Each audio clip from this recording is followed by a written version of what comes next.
अध्यक्ष महोदय, सबसे पहले तो मैं आपके माध्यम से सदन के सभी दलों के मैंने जितने भी हमारे सम्मानित सदस्य हैं उनके प्रति आभार व्यक्त करना चाहता हूं कि ऑपरेशन सिंदूर की जो शानदार कामयाबी हासिल हुई है उस पर चर्चा करने के लिए आज सदन पूरी तरह से तैयार है। अध्यक्ष महोदय, सबसे पहले मैं इस सदन के माध्यम से मैं देश के उन वीर सपूतों को, उन बहादुर सैनिकों को नमन करता हूं जिन्होंने की राष्ट्र की सीमाओं की रक्षा के लिए जब भी आवश्यकता पड़ी है अपना बलिदान देने में वह पीछे नहीं रहे हैं। आज भी वह तैयार हैं और आज भी वह तत्पर हैं। साथ ही मैं उन सैनिकों की स्मृति को भी अध्यक्ष महोदय नमन करता हूं जिन्होंने की भारत की एकता और अखंडता सुनिश्चित करने के लिए अपना सर्वस्व बलिदान कर दिया। मैं पूरे देश की तरफ से सेनाओं के सभी जवानों के प्रति कृतज्ञता व्यक्त करता हूं। अध्यक्ष महोदय, आज मैं आपकी अनुमति से ऑपरेशन सिंदूर से जुड़े कुछ महत्वपूर्ण तथ्यों और विषयों को सदन के समक्ष रखने के लिए यहां खड़ा हूं। अध्यक्ष महोदय, 6 और 7 मई 2025 को भारतीय सेनाओं ने ऑपरेशन सिंदूर के नाम से एक ऐतिहासिक सैन्य कार्रवाई को अंजाम दिया। यह केवल एक सैन्य कार्रवाई नहीं थी, बल्कि यह भारत की संप्रभुता, उसकी अस्मिता, देश के नागरिकों के प्रति हमारी जिम्मेदारी और आतंकवाद के खिलाफ हमारी नीति का एक इफेक्टिव और डिसाइसिव डिमॉन्स्ट्रेशन था। अध्यक्ष महोदय, जैसा इस सदन को जानकारी है, 22 अप्रैल 2025 को जम्मू कश्मीर के पहलगाम क्षेत्र में एक अमानवीय और कायराना आतंकी हमला हुआ। इस हमले में हमारे 25 निर्दोष नागरिकों सहित एक नेपाली नागरिक की भी जान गई थी। उन निर्दोष लोगों की जान उनका धर्म पूछ कर लिया गया। यह अपने आप में अमानवीयता का सबसे कुत्सित और सबसे घृणित उदाहरण था। यह घटना भारत की सहन शक्ति की सीमा की भी मैं मानता हूं परीक्षा थी। अध्यक्ष महोदय, इस हमले के तुरंत बाद हमारे प्रधानमंत्री श्री नरेंद्र मोदी जी ने तीनों सेनाओं के प्रमुखों की एक उच्च स्तरीय बैठक की और उन्हें छूट दी गई कि वे अपने विवेक, स्ट्रेटेजिक अंडरस्टैंडिंग और रीजनल सिक्योरिटी सिचुएशन को ध्यान में रखते हुए वह निर्णायक कार्रवाई करें। इसके बाद हमारे सैन्य नेतृत्व ने न केवल अपनी मैच्योरिटी दिखाई, बल्कि उस स्ट्रेटेजिक विजडम का भी परिचय दिया जिसकी उम्मीद भारत जैसी एक रिस्पॉन्सिबल पावर से की जाती है। अध्यक्ष महोदय, ऑपरेशन सिंदूर को अंजाम देने से पहले हमारी सेनाओं ने हर पहलू का बहुत ही गहराई के साथ अध्ययन किया। हमारे पास कई विकल्प थे, लेकिन हमने उस विकल्प को चुना जिसमें आतंकवादियों और उनके ठिकानों को अधिकतम नुकसान पहुंचे और जिसमें पाकिस्तान के आम नागरिक को कोई क्षति न होने पाए, इस बात की भी हम लोगों ने चिंता की। अध्यक्ष महोदय, हमारी सेनाओं द्वारा की गई वेल कोऑर्डिनेटेड स्ट्राइक्स ने 9 टेररिस्ट इंफ्रास्ट्रक्चर टारगेट्स को प्रिसीजन के साथ, सटीकता के साथ हिट किया और इस सैन्य कार्रवाई में एक अनुमान के अनुसार 100 से अधिक आतंकवादी, मैं बहुत संभल कर बोल रहा हूं अध्यक्ष महोदय, हमारी फिगर गलत ना होने पाए, फिगर इससे बहुत अधिक है। 100 से अधिक आतंकवादी, उनके ट्रेनर, उनके प्रशिक्षक, उनके हैंडलर, लश्कर तोयबा और हिजबुल मुजाहिदीन जैसे आतंकवादी संगठनों से संबंधित थे। ये वही आतंकी संगठन हैं जिन्होंने पाकिस्तान की सेना और ISI का जिन्हें खुला समर्थन प्राप्त है। अध्यक्ष महोदय, 7 मई 2025 को रात्रि 1:05 भारतीय सशस्त्र बलों ने ऑपरेशन सिंदूर प्रारंभ किया, जिसमें पाकिस्तान और पाक ऑक्युपाइड कश्मीर में भारत के खिलाफ आतंकी गतिविधियों से जुड़े 9 स्थानों को निशाना बनाया गया। इसमें POK के मुजफ्फराबाद में, सवाई नाला और सैयदना बिलाल कैंप, कोटली में मस्जिद अब्बास, वह मसबर रहील शाहिद कैंप, कोटली में गुलपुर कैंप, भीमबर में बरनाला कैंप, कोटली में अब्बास कैंप और पाकिस्तान के पंजाब प्रांत में बहावलपुर, मुहिदके और सरजाल और मेहमुना जोया शामिल थे। इनमें से 7 आतंकी शिविरों को भारतीय सेना ने पूरी तरह से नष्ट कर दिया, जबकि भारतीय वायुसेना ने मुरीदके और बहावलपुर को नेस्त नाबूद किया, जो लश्कर-ए-तोयबा और जैश मोहम्मद के केंद्र हैं। पूरा ऑपरेशन मात्र, अध्यक्ष महोदय, जानकर पूरे सदन को प्रसन्नता होगी कि विदिन 22 मिनट्स पूरा ऑपरेशन समाप्त हो गया और हमने आतंकवादियों को उनके घर में घुसकर मारा। सशस्त्र बलों ने हमारी माताओं और बहनों के सिंदूर का बदला लिया और प्रत्येक भारतीय इस भावना से ओत-प्रोत हो गया। अध्यक्ष महोदय, मैं चाहूंगा कि पूरा सदन एक बार हमारे सेना के बहादुर जवानों के शौर्य और पराक्रम का अध्यक्ष महोदय, यह सिंदूर की लाली शौर्य की कहानी है। यह सिंदूर की लाली शौर्य की कहानी है, भारत के मस्तक पर वीरता की निशानी है। अध्यक्ष महोदय, सेनाओं ने अंधेरी रात होने के बावजूद हमले की सफलता के स्पष्ट एविडेंस भी जुटाए हैं, साक्ष्य है हमारे पास। अध्यक्ष महोदय, हमले के कुछ ही घंटों के भीतर एक प्रेस रिलीज और मीडिया ब्रीफिंग के माध्यम से इन्हें जनता की जानकारी के लिए जारी कर दिया गया था।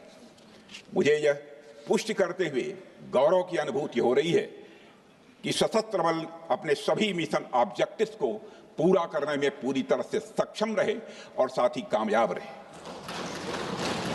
अध्यक्ष महोदय, 7 मई 2025 को हमले माने 1:35 के तुरंत बाद भारतीय डीजीएमओ ने हॉटलाइन संदेश के माध्यम से पाकिस्तान के डीजीएमओ यानी डायरेक्टर जनरल मिलिट्री ऑपरेशन से संपर्क किया और टेरर इंफ्रास्ट्रक्चर के खिलाफ हमारे हमले के रेशनल और मेथोडोलॉजी के बारे में पूरी जानकारी दी और यह तथ्य भी बताया ये हमले एस्केलेटरी नेचर वाले नहीं थे, माने इसको हम आगे नहीं बढ़ाना चाहते।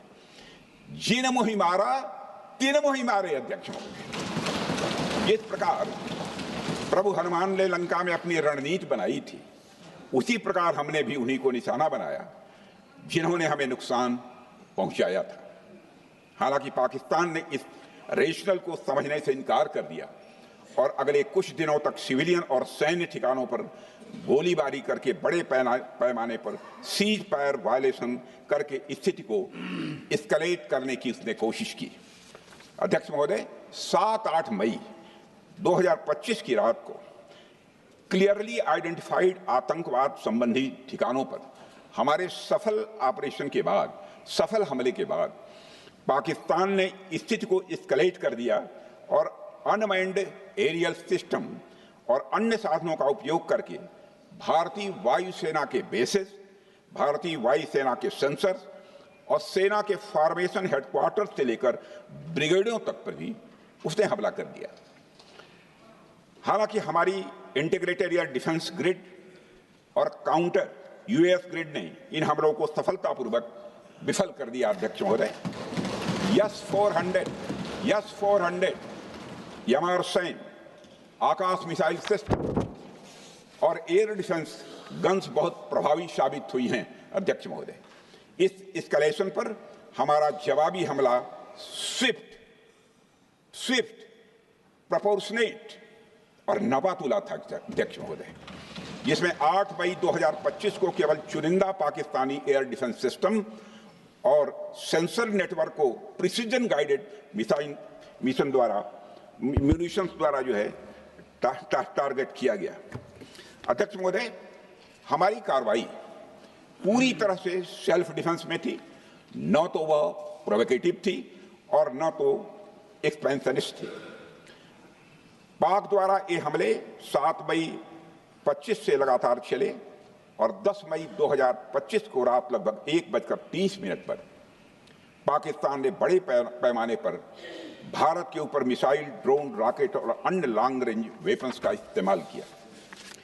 इसके साथ साथ उन्होंने इलेक्ट्रॉनिक वॉरफेयर से जुड़ी टेक्नोलॉजीज का भी सहारा लिया। अध्यक्ष महोदय, उनके निशाने पर हमारे भारतीय वायुसेना के अड्डे, थल सेना के एमिनिशन डिपोज, हवाई अड्डे और मिलिट्री कैंट थे।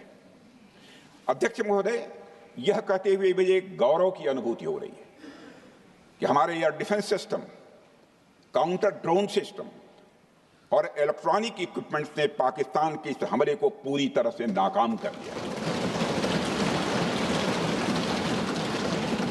पाकिस्तान हमारे किसी भी टारगेट को हिट नहीं कर पाया अध्यक्ष महोदय, और हमारे किसी भी इंपॉर्टेंट एसेट को नुकसान नहीं हुआ है। हमारी सुरक्षा व्यवस्था अध्यक्ष महोदय चाक चौबंद थी और हर हमले को हम लोग रोका गया। मैं इसके लिए भारतीय सेना के बहादुर सैनिकों की जमकर सराहना करता हूं, जिन्होंने दुश्मन के हर मंसूबे पर पानी फेर दिया। और अपने प्रतिपक्ष के मित्रों से भी कहना चाहता हूं, एक बार फिर से भारत के सेना के जवानों का कम से कम मेज थपथपाकर उनका अभिनंदन करिए। बहुत बहुत धन्यवाद। बहुत बहुत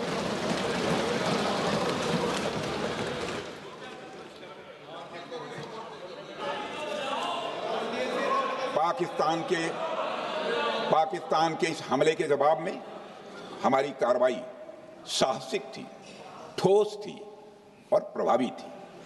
भारतीय वायुसेना ने वेस्टर्न फ्रंट पर पाकिस्तान के हवाई अड्डों, command and control systems, military infrastructures और एयर डिफेंस सिस्टम को निशाना बनाया और इस मिशन को हमारी सेनाओं ने सफलतापूर्वक अंजाम देने में कामयाबी हासिल की। अध्यक्ष महोदय, हमारी सेनाओं ने चकलाला, सरगोधा, रफीकी, रहीम यार खान, जैकबाबाद, सुक्कुर और भोलारी जैसे बड़े एयरबेस पर प्रहार किया और पूरी दुनिया ने भारतीय वायुसेना के शौर्य और पराक्रम की तस्वीर देखी।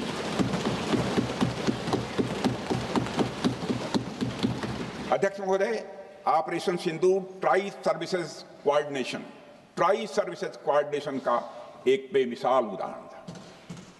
जब भारतीय वायुसेना ने आसमान से हमले किए, हमारी थल सेना ने जमीन पर मोर्चा संभाल लिया। हमारे जवान नियंत्रण रेखा पर पूरी ताकत से डटे रहे और पाकिस्तान की हर हरकत का करारा जवाब दिया। अध्यक्ष महोदय, भारतीय नौसेना ने भी, लोग पूछते हैं भारतीय नौसेना का क्या रोल था, भारतीय नौसेना ने भी उत्तरी अरब सागर में अपनी तैनाती मजबूत कर दी। भारतीय नौसैनिकों ने पाकिस्तान को यह साफ संदेश दिया कि हम समुद्र से लेकर जमीन तक पाकिस्तान के हर महत्वपूर्ण ठिकानों पर प्रहार करने में न केवल सक्षम हैं, बल्कि हम तैयार हैं। अध्यक्ष महोदय, इस ऑपरेशन का मकसद टेररिस्ट कैंप्स और उनके सपोर्टर्स को टारगेट करना, उन्हें नेस्त नाबूद करना था और ये साफ संदेश देना था कि भारत आतंकवाद के विरुद्ध जीरो टॉलरेंस रखता है। भारत ने कार्रवाई इसलिए रोकी क्योंकि कॉन्फ्लिक्ट के पहले और उसके दौरान जो भी पॉलिटिकल और मिलिट्री ऑब्जेक्टिव्स तय किए गए थे, उसे हम पूरी तरह से हासिल कर चुके थे। इसलिए यह कहना, यह मानना कि यह ऑपरेशन किसी दबाव में रोका गया था, यह बेबुनियाद है और सरासर गलत है।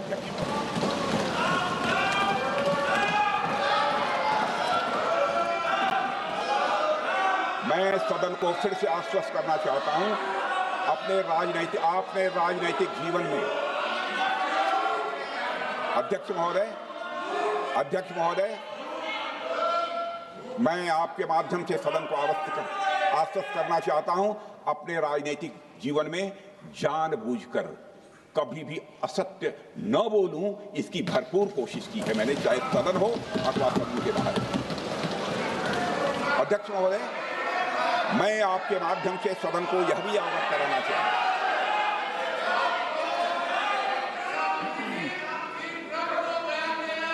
प्लीज बैठिए। आप क्यों खड़े? अध्यक्ष महोदय, मैं आपके माध्यम से सदन को यह भी अवगत कराना चाहूंगा कि सीमा पार करना या वहां की टेरिटरी कैप्चर करना इस ऑपरेशन का उद्देश्य नहीं था। ऑपरेशन सिंदूर प्रारंभ करने का मकसद था अध्यक्ष महोदय उन टेरर नर्सरीज को खत्म कर देना जिन्हें पाकिस्तान ने बरसों से पाला पोसा था। और यह ऑपरेशन उन मासूम परिवारों को न्याय दिलाने के लिए लॉन्च किया गया था जिन्होंने पाक स्पॉन्सर्ड टेररिस्ट अटैक्स में अपने प्रियजनों को खोया था।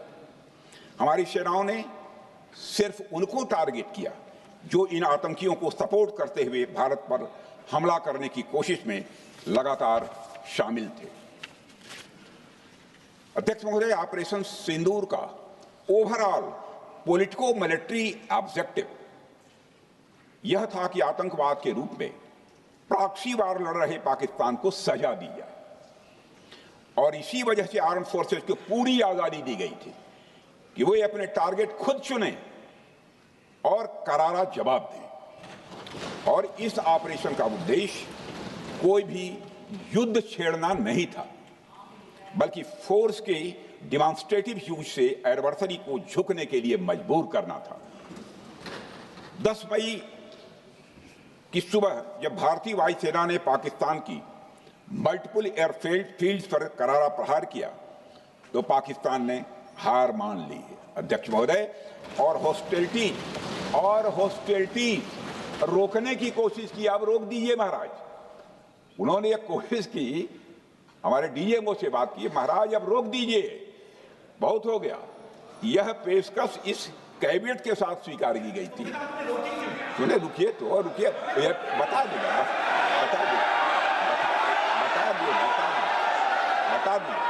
अब बैठ तो आपको मौका मिलेगा। यह क्यों रुका, इसका पहले ही मैं पूरी तरह से वर्णन कर चुका हूं अध्यक्ष महोदय।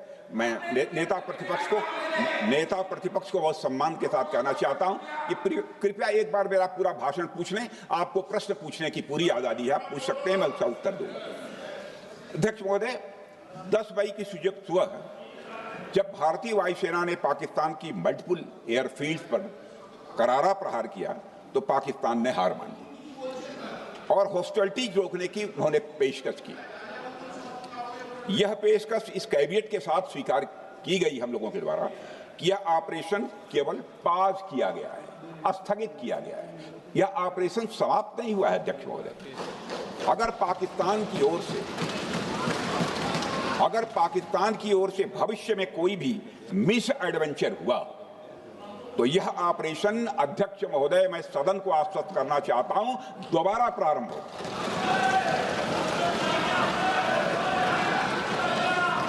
अध्यक्ष महोदय, भारतीय वायुसेना के जबरदस्त हमलों, नियंत्रण रेखा पर थल सेना की मजबूत जवाबी कार्रवाई और नौसेना के हमलों के डर ने पाकिस्तान को झुकने के लिए मजबूर कर दिया अध्यक्ष महोदय। और पाकिस्तान की हार उनकी एक सामान्य विफलता नहीं थी, बल्कि यह उसके सैन्य बल और मनोबल या दोनों की एक हार थी। 10 मई को पाकिस्तान के डीजीएमओ ने भारत के डीजीएमओ से संपर्क किया और सैन्य कार्रवाइयों को रोकने की अपील की। मैं सदन में यह बात फिर से दोहराना चाहूंगा कि पाकिस्तान के डीजीएमओ ने भारत के डीजीएमओ से संपर्क किया और सैन्य कार्रवाइयों को रोकने की अपील की। 12 मई को दोनों देशों के डीजीएमओ के बीच औपचारिक संवाद हुआ और दोनों पक्षों ने सैन्य कार्रवाइयों पर विराम लगाने का निर्णय लिया। अध्यक्ष महोदय, हमारे सैनिकों का जो मनोबल, मातृभूमि की रक्षा करने का जो उनका समर्पण है, ऑपरेशन सिंदूर के दौरान उसका दर्शन 140 करोड़ से अधिक भारतवासियों ने देखा।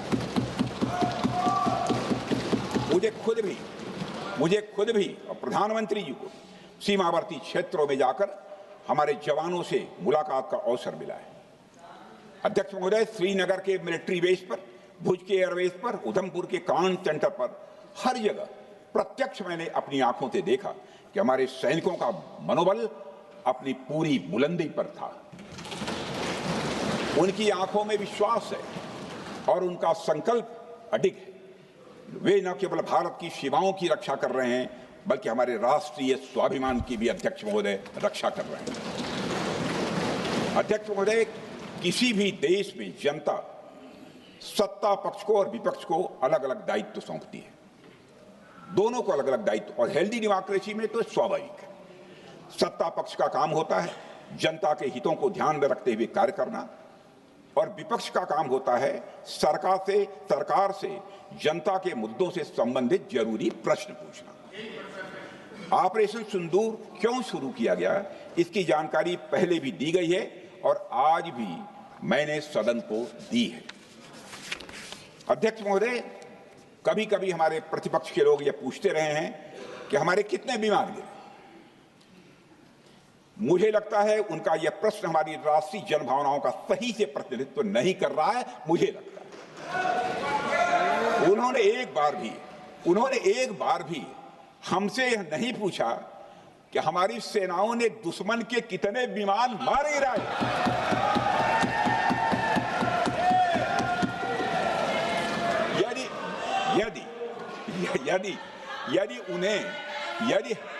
यदि उन्हें प्रश्न पूछना ही है अध्यक्ष महोदय, तो उनका प्रश्न यह होना चाहिए, क्या भारत ने आतंकवादी ठिकानों को तबाह किया?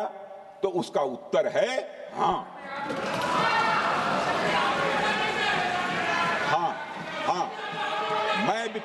मैं विपक्ष के सम्मानित साथियों से कहना चाहता हूं कि आपको प्रश्न पूछना है तो यह प्रश्न पूछिए, क्या ऑपरेशन सिंदूर सफल रहा? तो उसका उत्तर है हाँ।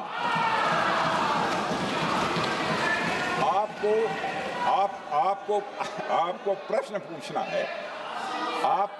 पूछना है तो यह प्रश्न पूछिए कि जिन आतंकियों ने हमारी बहनों, हमारी बेटियों का सिंदूर मिटाया, क्या हमारी सेनाओं ने ऑपरेशन सिंदूर में उन आतंकियों के आकाओं को मिटाया? तो इसका उत्तर है हाँ। और आपको प्रश्न पूछना है तो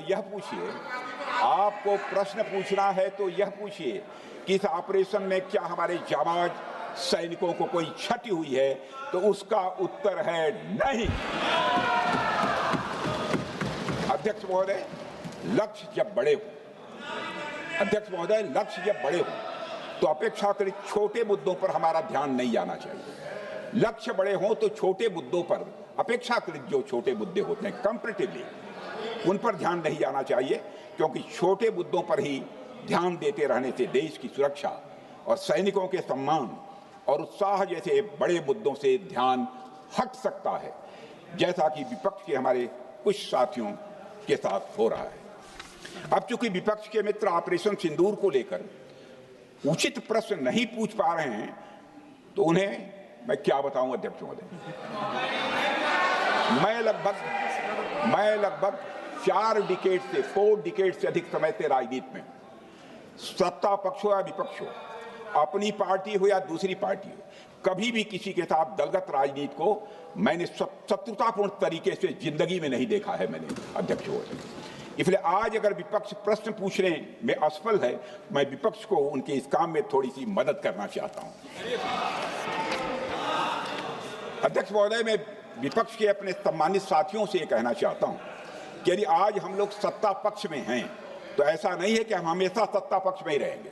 यह आवश्यक नहीं है, किसी के लिए आवश्यक नहीं। एक लंबा समय हमने विपक्ष का काम किया है, एक लंबा समय हमने सरकारों से सवाल पूछने में लगाया है। जनता ने जब हमें विपक्ष में रहने का दायित्व सौंपा था तो हमने विपक्ष में रहकर विपक्ष की भूमिका को बड़े ही सकारात्मक तरीके से निभाया भी। अध्यक्ष महोदय, विपक्ष में रहकर हमने कैसे प्रश्न पूछे, इसके कुछ उदाहरण मैं यहां रखना चाहता हूं। 1962 में अध्यक्ष महोदय, चीन के साथ हुए युद्ध में जब दुखद परिणाम आया तो हमने उस समय की सरकार से यह पूछे थे, लेकिन वह प्रश्न यह था कि हमारे देश की धरती पर दूसरे देश का कब्जा कैसे हुआ। हमने यह प्रश्न पूछा था कि हमारी सेना और हमारी जनता अपमानित क्यों हुई। हमने यह प्रश्न पूछा था कि बड़ी संख्या में हमारे सैनिक हताहत कैसे हुए। हमने यह प्रश्न नहीं पूछा कि हमारे टैंक हमारी मशीनें, हमारी बंदूकें क्यों ध्वस्त हो गई, यह प्रश्न हम लोगों ने नहीं पूछा। मशीनों और तोपों की चिंता न करके, मशीनों और तोपों की चिंता न करके अध्यक्ष महोदय, हमने देश की टेरिटरी की चिंता की, हमने देश के सैनिकों की। इसी तरह 71 के युद्ध में, 71 के युद्ध में जब हमने पाकिस्तान को सबक सिखाया, मैं उस समय की सरकार को मैं बधाई देना चाहता हूं। हमने अपने राजनीतिक और सैन्य नेतृत्व की प्रशंसा की। हमने ये नहीं देखा कि किस दल की सरकार है, किस विचारधारा की सरकार है, इसकी चिंता नहीं की कभी। हमारे नेता अटल बिहारी वाजपेयी ने संसद में खड़े होकर उस समय के नेतृत्व की प्रशंसा की थी। हमने इस बात की खुशी जाहिर कि हमने अपने शत्रु को सबक सिखाया। हमने उस दौरान यह प्रश्न नहीं पूछा कि सबक सिखाने के दौरान में भारत के कितने प्लेन्स गिरे, भारत के कितने इक्विपमेंट्स बर्बाद हुए। यह प्रश्न अध्यक्ष महोदय उस समय भी हम लोगों ने नहीं पूछा। अध्यक्ष महोदय, यदि मैं इसे और भी प्रैक्टिकल तरीके से समझाऊं, तो किसी भी परीक्षा के परिणाम में रिजल्ट मैटर करता है। यदि किसी परीक्षा में कोई बच्चा अच्छे मार्क्स लेकर आ रहा है, तो हमारे लिए उसके मार्क्स मैटर करने चाहिए। हमें इस बात का ध्यान नहीं रखना चाहिए कि एग्जाम के दौरान उसकी पेंसिल टूट गई थी या उसकी पेन खो गई।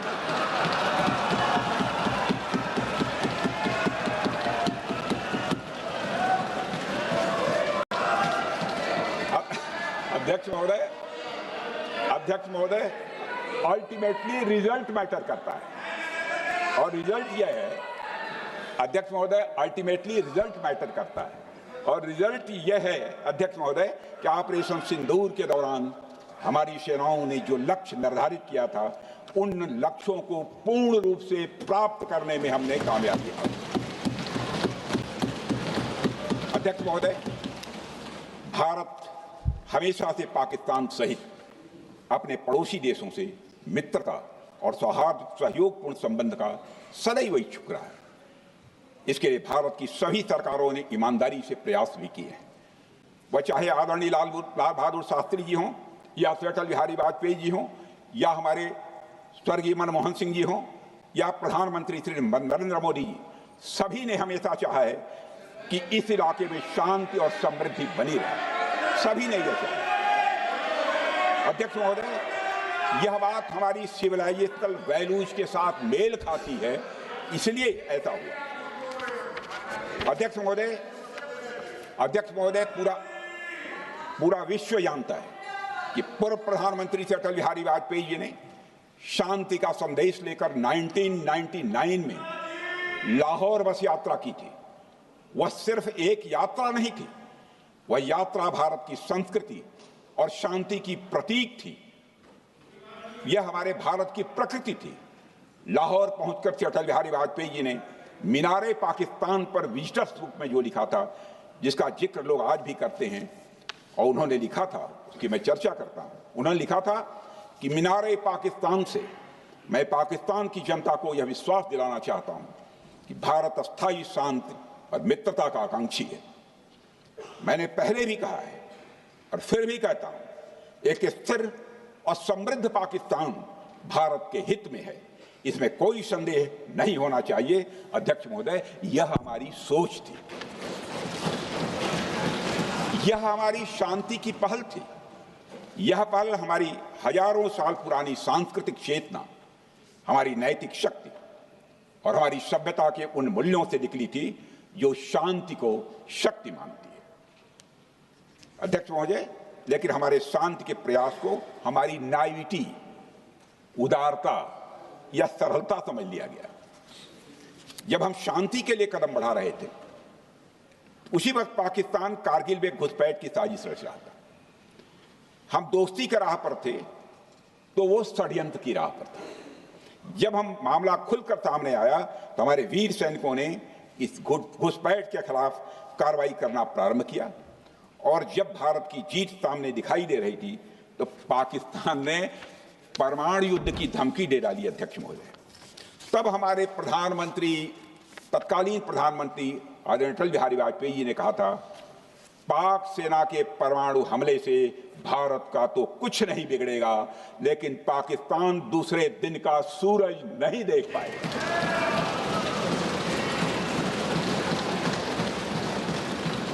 यानी अटल जी जो शांति का पैगाम लेकर गए, वही अटल जी शक्ति का भी परिचय देने में तनिक भी नहीं हिचके। यही है भारत। अध्यक्ष महोदय, यह सामर्थ्य का उद्घोष था। यह एक स्पष्ट संदेश था कि भारत शांति चाहता है, लेकिन अगर कोई हमारी संप्रभुता को चुनौती देगा तो उसका जवाब भी उतनी ही दृढ़ता से दिया जाएगा। अध्यक्ष महोदय, 2015 में जब हमारे प्रधानमंत्री मोदी जी ने लाहौर जाकर नवाज शरीफ से मुलाकात की, तो भारत ने फिर से दोस्ती का हाथ बढ़ाया। अध्यक्ष महोदय, हम वाकई में शांति की राह पर चलना चाहते थे, क्योंकि हमारी मूल प्रकृति बुद्ध की है, युद्ध की नहीं है।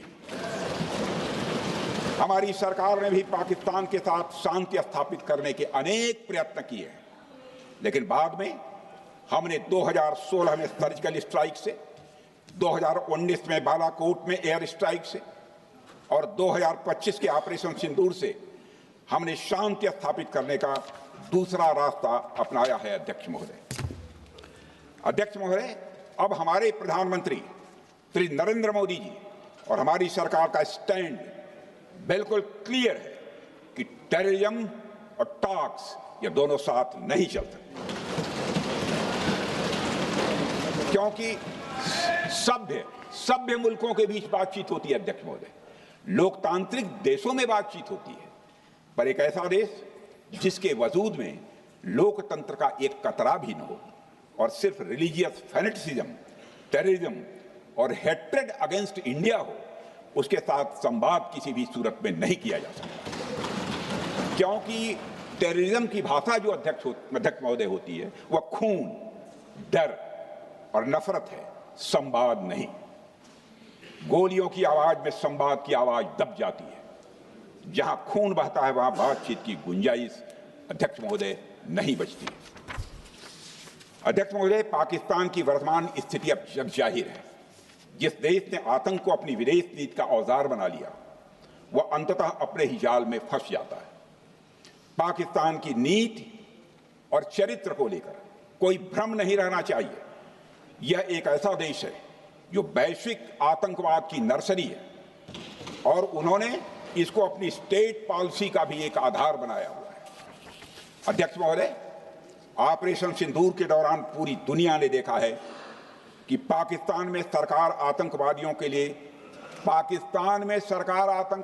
के लिए स्टेट फ्यूनरल का इंतजाम कर रही है और सैन्य अधिकारी भी आतंकवादियों के जनाजे में भाग लेते हैं।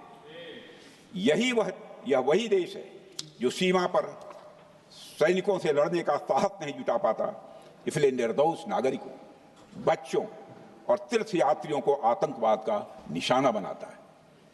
पाकिस्तान की सेना और आईएसआई आतंकवाद को एक प्रॉक्सी वार के रूप में अध्यक्ष महोदय इस्तेमाल करती हैं और उसके सहारे वे भारत को डिस्टेबलाइज करने का सपना देखती है। अध्यक्ष महोदय, मैं लोकतंत्र के मंदिर में खड़े होकर यह बात कह रहा हूं कि भारत को 1000 कट्स देने का सपना पालने वालों को नींद से जग जाना चाहिए। यह मोदी जी के नेतृत्व वाला नया भारत है जो आतंकवाद के खिलाफ किसी हद तक जा सकता है।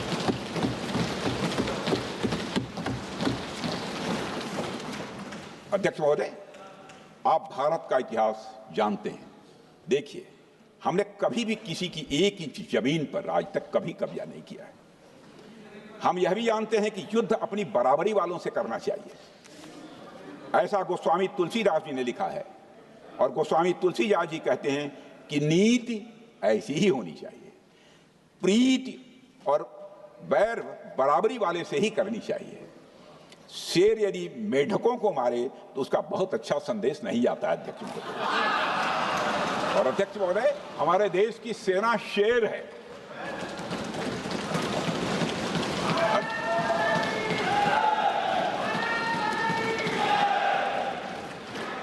अध्यक्ष महोदय, पाकिस्तान जैसा देश जो साइज, सामर्थ्य, शक्ति और समृद्धि में हमारे आसपास भी नहीं है, उस मुल्क से कैसा मुकाबला? जो मुल्क अपने अस्तित्व के लिए दूसरों पर आश्रित हो, उसके मुकाबले का मतलब है अपना स्तर कम करना। हमारी नीति है आतंकवाद के खिलाफ प्रभावी कार्रवाई करना। हमारा पाकिस्तान विरोध उनकी आतंकवाद की नीति के कारण है, इसलिए पाकिस्तान से हमारा विरोध है। अध्यक्ष महोदय, हम अगर शांति की आशा के लिए हाथ बढ़ाना जानते हैं तो अशांति फैलाने वाले हाथों को उखाड़ना भी जानते हैं। अध्यक्ष महोदय, अगर शांति के प्रयास करना हम जानते हैं तो दुष्टों को जो भाषा समझ में आए उसी भाषा में समझाना भी जानते हैं। सठे साक्ष्यम समाचरित, अर्थात दुष्ट के साथ दुष्टता का ही व्यवहार करना पड़ता है कभी कभी। अध्यक्ष महोदय, हमने भगवान कृष्ण से सीखा है कि शिशुपाल की 100 गलतियां माफ की जा सकती हैं, पर अंत में धर्म की रक्षा के लिए सुदर्शन चक्र उठाना ही पड़ता है।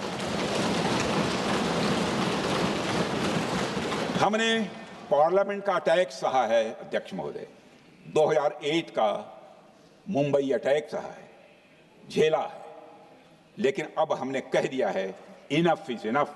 अब हमने सुदर्शन चक्र उठा लिया है अध्यक्ष महोदय।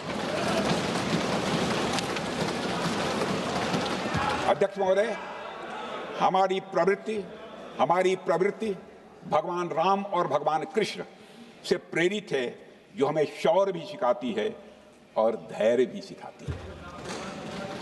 इस सीख का अध्यक्ष महोदय, इस सीख का हम प्रधानमंत्री नरेंद्र मोदी जी के नेतृत्व में हमारी विदेश और अपनी रक्षा नीति में सीधा प्रयोग कर रहे हैं।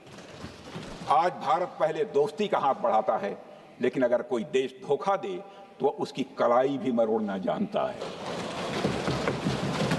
अध्यक्ष महोदय, हमारी नीति स्पष्ट है कि हमने एक समय लाहौर बस यात्रा की भाषा में बात की थी, तो पाकिस्तान ने हमारी उस भाषा को नहीं समझा, तो अब हम उन्हें बालाकोट स्ट्राइक की भाषा में जवाब देंगे। अध्यक्ष महोदय, भारत के लिए शांति हमारी प्रायोरिटी है, हमारी प्राथमिकता है और हमारी शक्ति उसका आधार है। भारत के लिए शांति प्राथमिकता है और हमारी शक्ति उसका आधार है।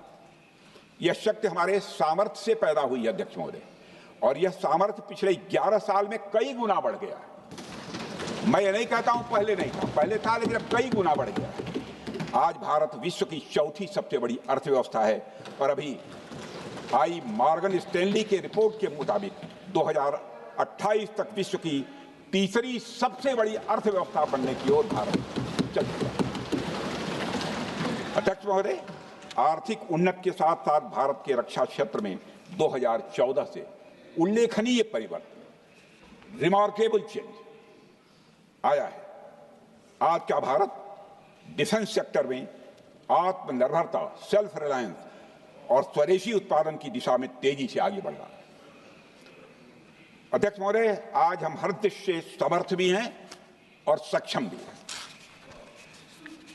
अध्यक्ष महोदय, मैं सदन को यह भी जानकारी देना चाहता हूं, उसके बाद जब प्रश्न पूछा गया हमारे सारे चीफ से, सीडीएस से, डिफेंस सेक्रेटरी से, क्या ऑपरेशन के लिए तैयार हैं, क्षण भर की देर नहीं लगाई, सबने बोला यस सर। अध्यक्ष महोदय, ऑपरेशन सिंदूर हमारे सामर्थ्य का ही प्रतीक था, जिसमें हमने दिखा दिया कि अगर कोई हमारे नागरिकों को मारेगा तो भारत चुप नहीं बैठेगा। भारत की आत्मरक्षा के लिए हमारा राजनीतिक तंत्र और नेतृत्व बिना किसी दबाव के काम करेगा। हमारी मिसाइल फिजिकल सीमाएं लांघेंगी अध्यक्ष महोदय, और हमारे वीर सैनिक दुश्मन की कमर तोड़ेंगे। अध्यक्ष महोदय, हम आतंकवाद को उसके हर रूप और स्वरूप में पूरी तरह समाप्त करने के लिए पूरी तरह से प्रतिबद्ध हैं। और इस संदर्भ में हमें एक महत्वपूर्ण बात समझनी होगी, Pakistan sponsored terrorism is not random madness, there is a method in this madness. यह एक सुनियोजित रणनीति है, यह एक फंडामेंटल रेज है। अध्यक्ष महोदय, प्रसिद्ध लेखक वीएस नायपाल ने सही कहा था, पाकिस्तान में होना एक ऐसी अल्टरनेट और कंट्रास्टिंग रियलिटी है, where war is peace, freedom is slavery, ignorance is strength. यानी यहां युद्ध ही शांति है, गुलामी ही स्वतंत्रता है और जिहालत यानी अज्ञानता ही ताकत है। अध्यक्ष महोदय, इसलिए पाकिस्तान द्वारा प्रायोजित आतंकवाद कोई पागलपन नहीं है। पाकिस्तान द्वारा प्रायोजित आतंकवाद कोई पागलपन नहीं है, यह एक सोची समझी साजिश का हिस्सा है। यह एक ऐसी प्रक्रिया है जो आतंक को एक पॉलिटिकल टूल की तरह इस्तेमाल करती है। यह सिर्फ आतंकवाद नहीं, यह एक टूल किट है, एक ऐसा टूल किट जिसे पाकिस्तान की सेना और उसकी एजेंसियां एक नीति की तरह अपनाए हुए हैं। This tool kit is an opposition to civilized code of conduct that the rest of the world prefers to abide by। यानी यह टूल किट उस सिविलाइज्ड कोड ऑफ कंडक्ट के खिलाफ है जिसे दुनिया का हर जिम्मेदार देश मानता है। अध्यक्ष महोदय, यह एक ऐसी कट्टरपंथी सोच की उपज है जिसमें सहिष्णुता के लिए कोई जगह नहीं। हमारा पाकिस्तान के साथ कोई सीमा का संघर्ष नहीं है अध्यक्ष महोदय, बल्कि यह सभ्यता बनाम बर्बरता का संघर्ष है। सभ्यता बनाम बर्बरता का संघर्ष। पाकिस्तान के हुक्मरान जानते हैं कि उनके सैनिक युद्ध के मैदान में भारत से नहीं जीत सकते, इसलिए वे आतंक को पालते ही नहीं, उन्हें प्रशिक्षण देते हैं और फिर दुनिया के सामने खड़े होकर निर्दोष बनने की कोशिश करते हैं। अध्यक्ष महोदय, पाकिस्तान दोहरे मापदंड और झूठ की बुनियाद पर खड़ा हुआ एक ऐसा देश है जो अब फेल्ड स्टेट के तौर पर देखा जा रहा है। भारत ने ऑपरेशन सिंदूर के जरिए पूरी दुनिया को दिखा दिया है कि हम इस आतंकवाद के गंदे खेल को जड़ से समाप्त करने का संकल्प ले चुके हैं।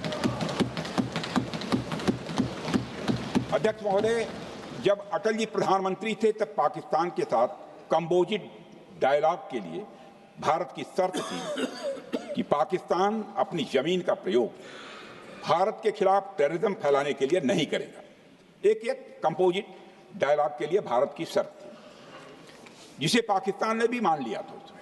लेकिन दुर्भाग्य से 2009 में शर्म शेख में तत्कालीन सरकार ने एक बड़ी भूल की, जब कंपोजिट डायलॉग प्रोसेस से पाकिस्तान प्रायोजित आतंकवाद को डीलिंक कर दिया गया।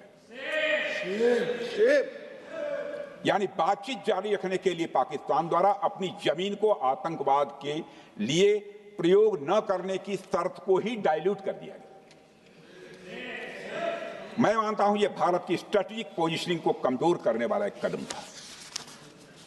अध्यक्ष महोदय, ऐसी ही एक और गंभीर चूक तत्कालीन सरकार ने 2006 में हवाना में भी हुई थी, जब पाकिस्तान को आतंकवाद का विक्टिम माना गया और एक ज्वाइंट एंटी टेरर मैकेनिज्म बनाने पर सहमति भी हुई थी। 2006 की बात कर रहा हूं।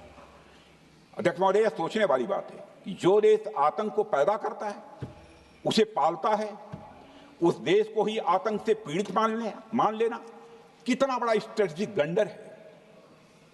अध्यक्ष महोदय, आतंकवाद के खिलाफ हमारी लड़ाई अब केवल सीमा पर नहीं है, बल्कि वैचारिक मोर्चों पर भी लड़ी जा रही है। इसी उद्देश्य से प्रधानमंत्री जी कई हाई लेवल डेलीगेशंस का गठन भी उन्होंने किया था, जिसमें हमारे लगभग अधिकांश दलों के सम्मानित सदस्य उसमें शामिल थे। उसमें विभिन्न राजनीतिक दलों के रिप्रेजेंटेटिव शामिल थे और सचमुच इस समिति ने वैश्विक मंचों पर जाकर भारत की बात बहुत ही प्रभावी तरीके से रखी और आतंकवाद के विरुद्ध वैश्विक समर्थन को उन्होंने मजबूत किया। अध्यक्ष महोदय, मैं उन सभी डेलीगेशन के सम्मानित सदस्यों के प्रति शीश झुकाकर आभार व्यक्त करना चाहता हूं, जिन्होंने भारत का आतंकवाद के खिलाफ स्टैंड तथा जीरो टॉलरेंस की पॉलिसी और ऑपरेशन सिंदूर के बारे में दुनिया के देशों को सही तरीके से अवगत कराया, प्रभावी तरीके से अवगत कराया। अध्यक्ष महोदय, ऑपरेशन सिंदूर को लेकर सर्वदलीय बैठक भी हुई।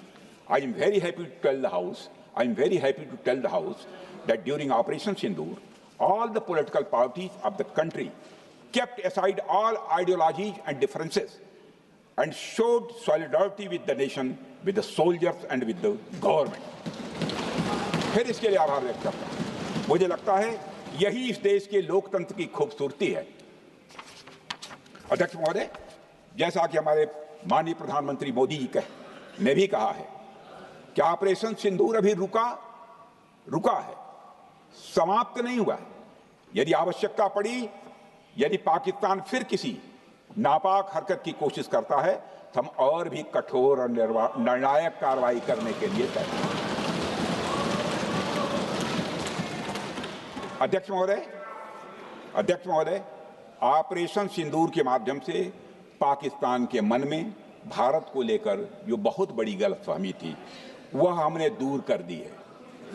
और यदि दूर थोड़ी बहुत बची यदि भई होगी तो उसको भी दूर कर देंगे। अध्यक्ष महोदय, मुझे महाकवि राष्ट्र कवि रामधारी सिंह जी दिनकर की कुछ पंक्तियां याद आती हैं। अध्यक्ष महोदय, क्षमाशील हो रिपु समक्ष, तुम हुए बिनत जितना ही, दुष्ट कौरवों ने तुमको कायर समझा उतना ही। अध्यक्ष महोदय, भारत ने न केवल अपनी सैन्य क्षमता का प्रदर्शन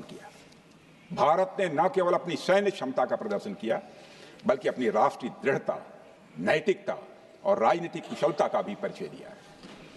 भारत अब किसी भी आतंकी हमले का निर्णायक और स्पष्ट उत्तर देगा। अध्यक्ष महोदय, हमने एक नई लक्ष्मण रेखा खींच ली है। अब आतंकवाद को आश्रय और समर्थन देने वालों को कोई शरण नहीं मिलेगी। और अध्यक्ष महोदय, भारत किसी भी तरह के न्यूक्लियर ब्लैकमेलिंग या दबावों के आगे अब झुकने वाला नहीं है।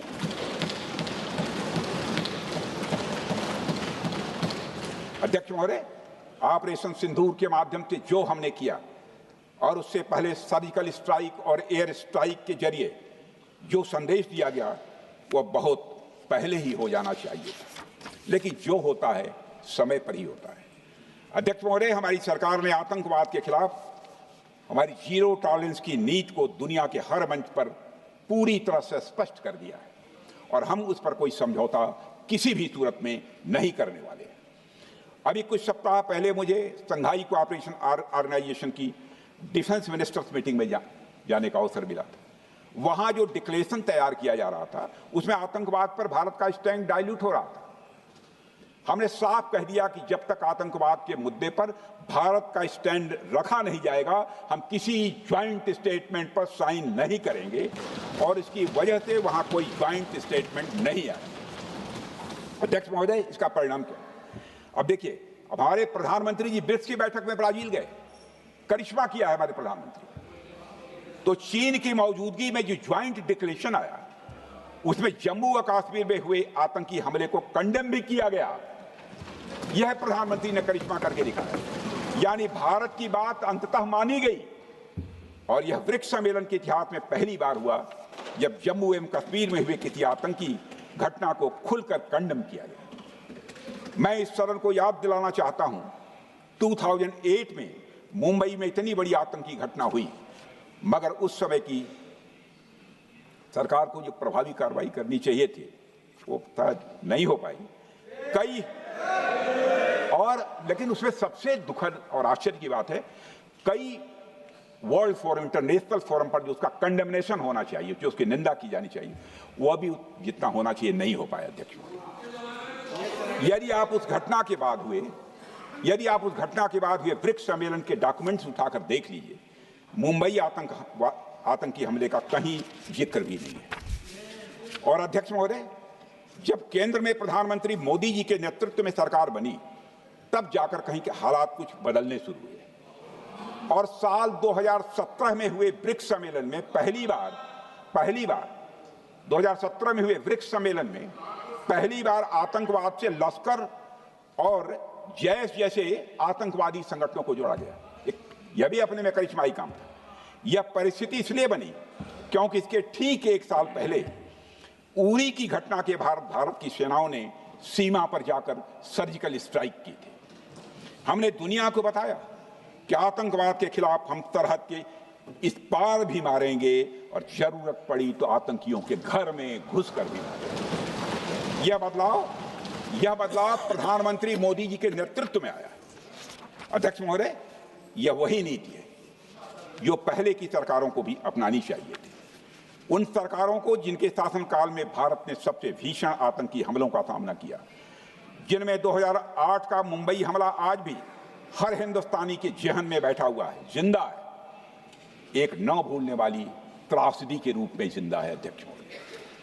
अध्यक्ष महोदय, मैं श्री प्रणब मुखर्जी जी ने अपनी किताब द कोलिशन ईयर्स में लिखा है, मेरे पास है भी, कोलिशन ईयर्स में लिखा है कि जब मुंबई अटैक हुआ था, प्रणब ने लिखा है, जब मुंबई अटैक हुआ था, India had evidence that the terrorist came from Karachi port.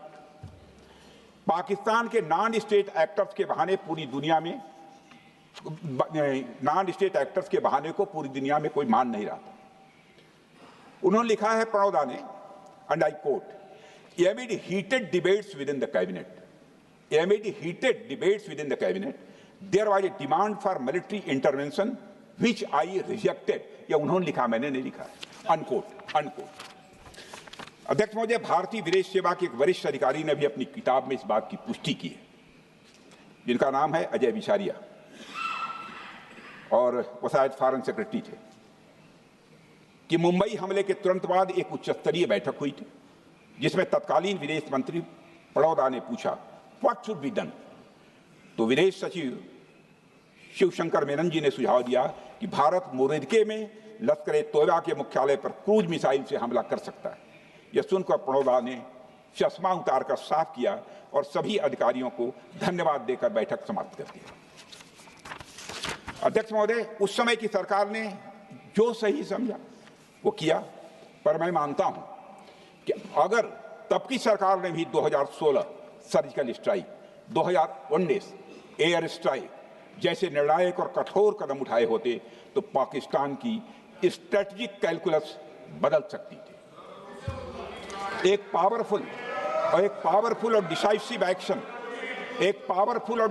Action Pakistan और उनकी सेना के द्वारा इस 500 टेररिस्ट ऑर्गेनाइजेशंस के लिए बड़ा डिसइंसेंटिव साबित हो सकती थी। अध्यक्ष महोदय, 2008 में मुंबई हमलों के बाद उस समय की सरकार ने सिर्फ बातचीत का मार्ग चुना था।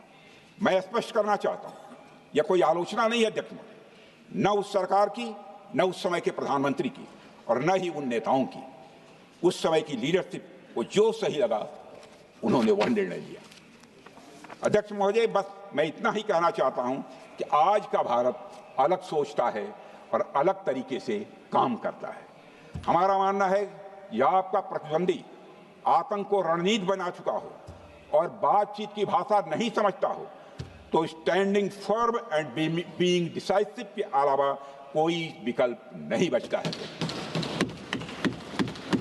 अध्यक्ष महोदय, आज हमारे प्रधानमंत्री मोदी जी के नेतृत्व में भारत वह देश नहीं रहा जो पहले था।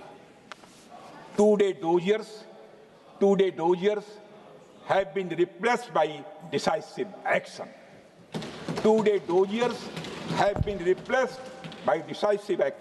आज भारत सहता नहीं है, भारत जवाब देता है। अध्यक्ष महोदय, आज भारत आतंक की जड़ तक जाता है और उसे उखाड़ फेंकने का सामर्थ्य रखता है।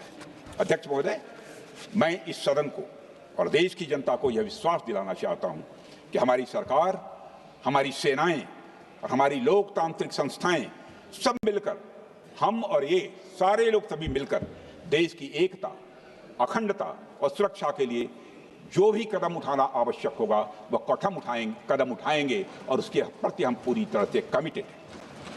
अध्यक्ष महोदय, अंत में मैं केवल इतना ही कहना चाहता हूं, यह समय एकजुट होकर अपनी सुरक्षा, संप्रभुता और आत्मसम्मान की रक्षा के संकल्प को और अधिक मजबूत करने का है। हमें यह याद रखना होगा कि हमारी सामाजिक और राजनीतिक एकता ही यह हमारी सबसे बड़ी ताकत है। अध्यक्ष महोदय, आतंकवाद को समर्थन देने वालों को यह स्पष्ट संदेश चला गया है कि भारत अपनी मातृभूमि की रक्षा के लिए पूरी तरह से संकल्पबद्ध है। आइए हम सभी दलगत भाव से ऊपर उठकर, आइए हम सभी दलगत भाव से ऊपर उठकर संगच्छध्वम संगवरध्वम के मंत्र से प्रेरणा लेकर एक साथ खड़े हो जाएं और हम इस राष्ट्रीय संकल्प को मजबूत करें। यही हम सबका राष्ट्रीय दायित्व है। और इन्हीं शब्दों के साथ अध्यक्ष महोदय, आपने मुझे विचार रखने का अवसर दिया, आपके प्रति आभार व्यक्त करते हुए और अपने सभी सम्मानित सदस्यों के प्रति धन्यवाद व्यक्त करते हुए अपना निवेदन समाप्त करता हूँ। सबने शांतिपूर्वक बात की। श्री गौरव गोगोई।